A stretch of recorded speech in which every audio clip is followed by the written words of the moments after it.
Baiklah, Assalamualaikum warahmatullahi wabarakatuh. Nama saya Febrani Mulyana, NPM 19010049.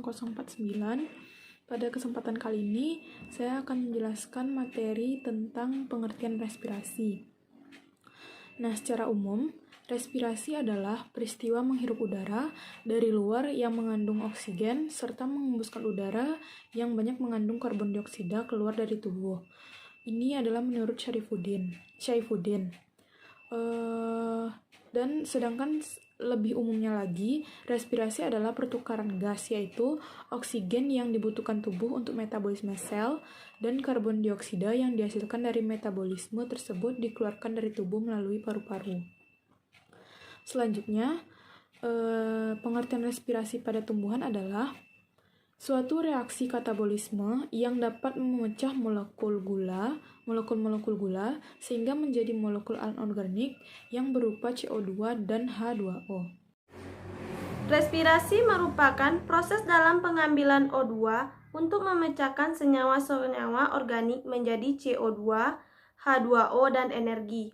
Tetapi, demikian respirasi pada hakikatnya ialah reaksi redoks, di mana substrat dioksidasi menjadi CO2 sedangkan O2 yang diserap sebagai oksidator mengalami reduksi menjadi H2O. Respirasi merupakan proses pembebasan energi yang tersimpan dalam zat sumber energi melalui proses kimia dengan memakai oksigen. Dari respirasi akan menghasilkan energi kimia ATP untuk kegiatan kehidupan seperti sintesis atau anabolisme, gerak, dan pertumbuhan. Berdasarkan kebutuhan, terdapat oksigen respirasi terbagi atas dua macam, yaitu respirasi anaerob, proses respirasi yang tidak membutuhkan oksigen. Respirasi ini bisa disebut dengan proses fermentasi. Kadar O2 dalam proses respirasi ini sangat minim. Selanjutnya, respirasi aerob. Proses respirasi ini yang membutuhkan oksigen untuk menjalankan proses respirasi. Tahapan proses ini adalah penyerapan oksigen, pemecahan senyawa organik seperti glukosa menjadi CO2 dan H2O, pembebasan energi sebagai pengatur suhu dan proses kehidupan, dan pembebasan CO2 dan H2O. Baiklah, materi selanjutnya yaitu bahan baku dan hasil akhir dari respirasi. Substrat respirasi adalah setiap bahan organik tumbuhan yang teroksidasi sebagian atau reduksi sempurna dalam metabolisme respiratoris. Karbohidrat merupakan substrat utama respirasi dalam sel-sel tumbuhan dengan glukosa sebagai molekul pertama. Substrat respirasi yang paling penting di antara karbohidrat adalah sukrosa dan pati.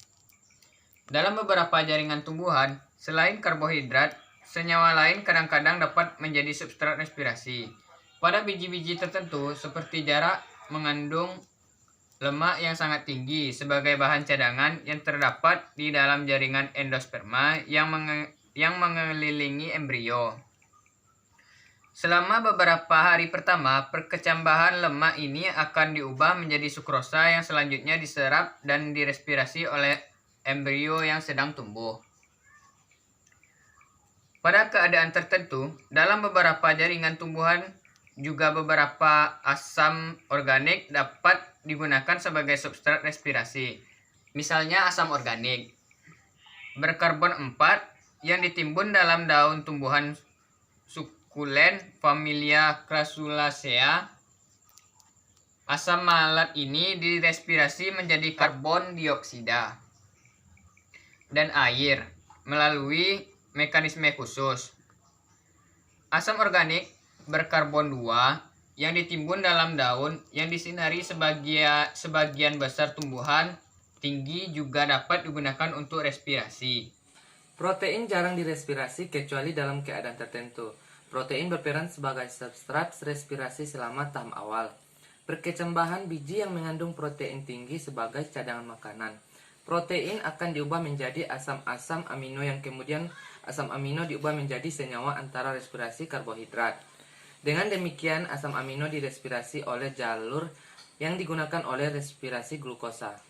Selanjutnya, pada masing-masing respirasi, energi utama yang dihasilkan pada proses respirasi aerob sebesar 38 ATP, yang kemudian berubah menjadi 36 ATP.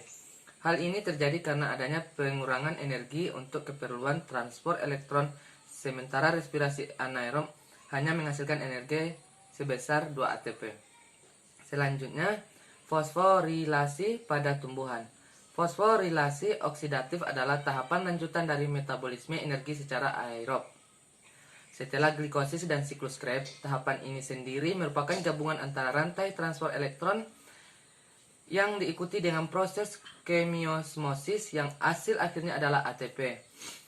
Rantai transport elektron adalah proses perubahan NADH dan FADH, hasil dari protein sebelumnya yang dikonversi menjadi gradien atau perbedaan konsentrasi ion hidrogen antara matriks dengan ruang intermembran mitokondria.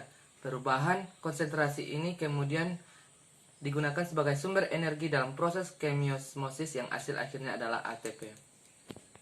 Selanjutnya, tahapan kunci dari proses-proses ini adalah sebagai berikut. Yang pertama, pengiriman elektron oleh NADH dan FADH2.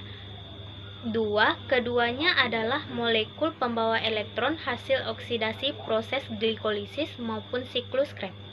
Pada rantai transport elektron, keduanya menyumbangkan elektron ke mekanisme rantai transport elektron dan akan diubah kembali menjadi NADH+ dan FAD yang bisa digunakan kembali pada proses oksidasi berikutnya. Yang kedua, transfer elektron dan pompa proton. Elektron yang disumbangkan NADH dan FADH2 berupa elektron berenergi tinggi akan dipindahkan dari satu kompleks protein ke kompleks protein lain di membran dalam mitokondria.